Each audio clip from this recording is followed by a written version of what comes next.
To நளினாஸ் paradise. இன்றைக்கு நான் உங்களுக்கு தட்டை எப்படி செய்கிறதுன்னு காட்ட போகிறேன். வாங்க தட்டை எப்படி செய்கிறதுன்னு பார்க்கலாம். இன்றைக்கு நாங்கள் செய்ய போகிற தட்டைக்கு என்னென்ன பொருட்கள் வேணுமென்று நாங்கள் பார்ப்போம். முதல்ல அரிசிமா, அதாவது இடியப்ப அரிசிமா, வெள்ளை அரிசிமா 300 கிராம் வெள்ளை அரிசிமா, பொட்டுக்கடலை ஒரு 3 டேபிள் ஸ்பூன் பொட்டுக்கடலை அதாவது வறுத்துட்டு பொடி பண்ணி வச்சிருக்கிறேன். மற்றது உளுந்தும் 3 டேபிள் ஸ்பூன், அதையும் வறுத்துட்டு பொடி பண்ணி வச்சிருக்கு. இது கடலைப்பருப்பு ஊற வச்சு நாங்கள் இதை ஊற வச்சு கழுவி தண்ணியை வடிச்சிட்டு வச்சிருக்கிறேன். அதுக்கு பிறகு கொஞ்சம் ஒரு 3 டேபிள் ஸ்பூன் 4 டேபிள் ஸ்பூன் நிலக்கடலை, அதாவது வேர்க்கடலை கொஞ்சம் 1-2 பொடி பண்ணினது வேர்க்கடலை. மற்றது கருவேப்பிலை சின்னதாக நறுக்கினது. அதுக்கு பிறகு இது பச்சை மிளகாய் 2, காஞ்ச மிளகாய் 2, வெள்ளைப்பூடு ஒரு 4-5 பல்லு. அடுத்தது இது சீரகம் சேர்த்து நாங்கள் அரைச்சி எடுத்து வச்சிருக்கோம் இந்த மாவோட கலக்கிறதுக்கு. மற்றது தனி மிளகாத்தூள் கொஞ்சம், உப்பு கொஞ்சம். அதுக்கு பிறகு 1 கப் தண்ணி. நாங்கள் மா குழைக்கிறதுக்கு 1 கப் தண்ணி. மா குழைக்கிற நேரம் நாங்கள் சூடான எண்ணெயும் கொஞ்சம் ஊற்றி கொதிக்க வேண்டும். நாங்கள் இப்போ எப்படி செய்கிறேன்னு பார்ப்போம். இப்போ நாங்கள் தட்டைக்கு எப்படி மா குழைக்கிறேன்னு பார்ப்போம். முதல்ல 300 கிராம் அரிசிமா, அந்த அரிசிமாக்கில் உளுந்து 3 டேபிள் ஸ்பூன் வறுத்து அரைச்சது. இப்போ நாங்கள் உளுந்து மா போட்ட பிறகு பொட்டுக்கடலை மாவையும் போட்டுடுவோம். அதுக்கு பிறகு இந்த கருவேப்பிலை, அதுக்கு பிறகு இந்த தனி மிளகாத்தூள் எல்லாம் போட்டுட்டு இந்த வெள்ளைப்பூண்டு பச்சை மிளகாய் இதெல்லாம் நாங்கள் அரைச்சி எடுத்துட்டு வருவோம். இப்போ நாங்கள் இதை அரைச்சிட்டு வந்துட்டோம். வெள்ளைப்பூண்டு கருவேப்பிலை எல்லாம் அரைச்சி கொண்டு வந்தாச்சு. இனி அதை நாங்கள் இதோட கலந்து சேர்ப்போம்.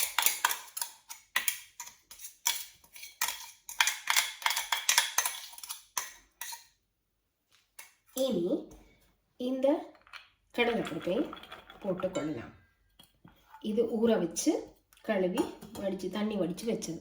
அதோட இந்த வேர்க்கடலையும் போட்டுக்கொள்ளலாம். அதோட உப்பையும் சேர்த்துக்கொள்ளலாம். இனி நாங்கள் மெதுவாக தண்ணி கொஞ்சமாக ஊற்றி குழைச்சி எடுத்து கொள்ளுவோம்.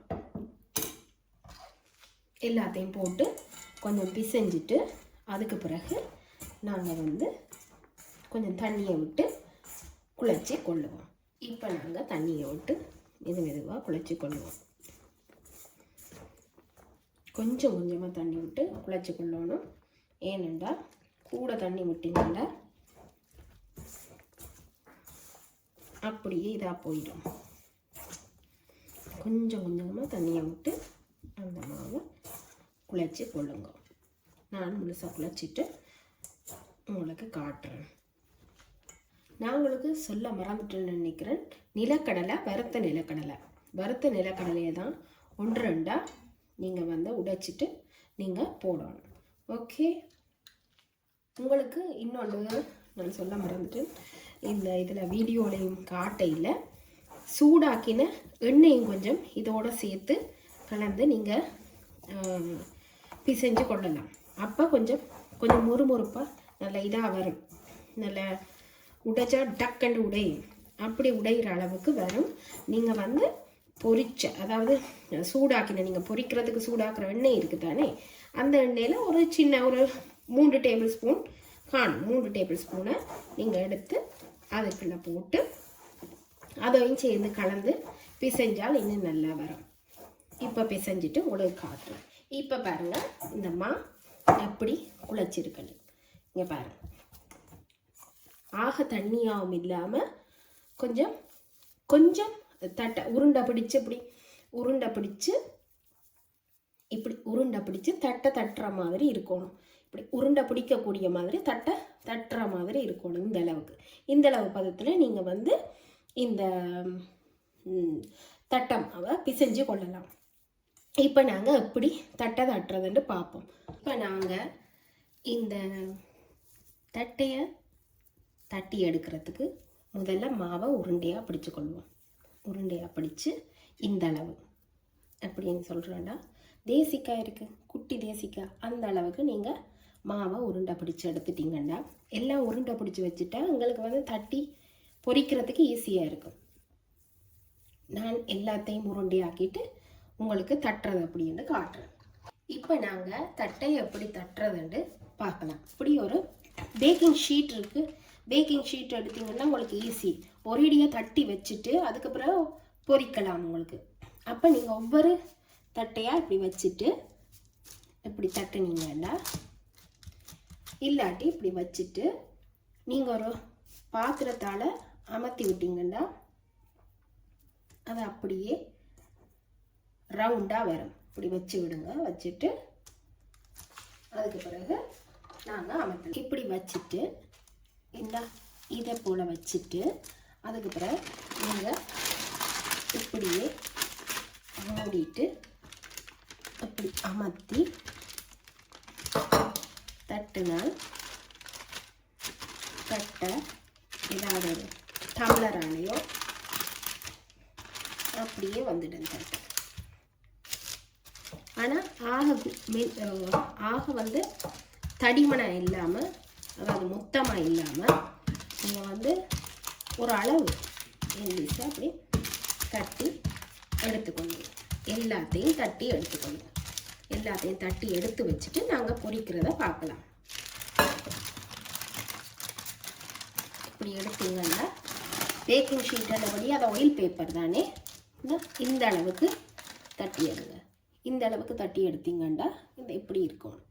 இப்படி தட்டி எடுத்தீங்கன்னா உங்களுக்கு வந்து ஈஸியாக பொரிச்சு எடுத்துடலாம். எல்லாத்தையும் தட்டிட்டு உங்களுக்கு நான் பொரிக்கிறத காட்டுறேன்.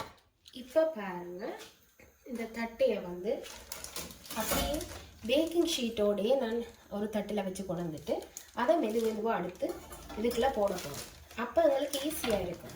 எடுத்து போட ஈஸியாக இருக்கும். ஈஸியாக கலந்து இப்படி கலண்டு வரும். இப்படி போடணும். இப்படி போட்டு எல்லாத்தையும் பொரிச்செடுக்கணும். எல்லாத்தையும்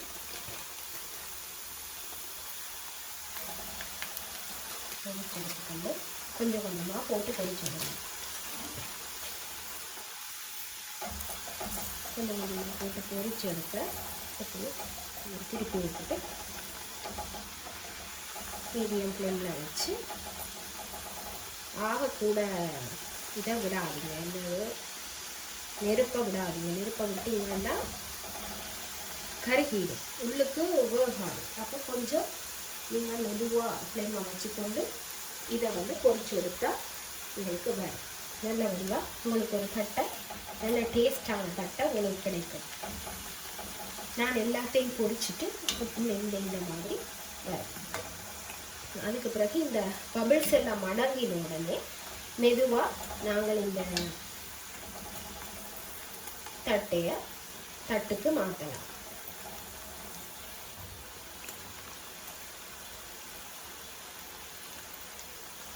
இப்போ பொரிஞ்சு வந்தோடனே நாங்கள் மெதுவாக தட்டையை நல்லா எண்ணெயை வடிச்சிட்டு எண்ணெயை இப்படி நல்லா வடிச்சிட்டு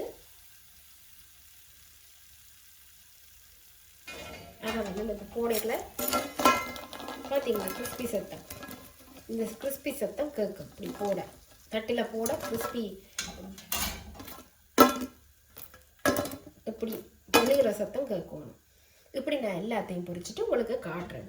எப்படி தட்டை வந்து அவ்வளவு கிறிஸ்பியாக இருக்குன்னு காட்டுறேன். தட்டை வடையெல்லாம் செய்தாச்சு, பொரிச்சு எடுத்தாச்சு. இப்போ பாருங்கள் எப்படி நல்லா வந்திருக்காங்க. எப்படி சத்தத்தை பாருங்கள். இந்த உடைக்க இப்படி உடைச்சா தட்டை இப்படி உடையணும். எப்படி சத்தம் கேட்கணும். இப்படி இந்த மெத்தட்லேயே செய்து பாருங்கள். நான் சொன்ன அளவுகளை போட்டு செய்து பாருங்கள். நல்லா வரும், சூப்பராக வரும்.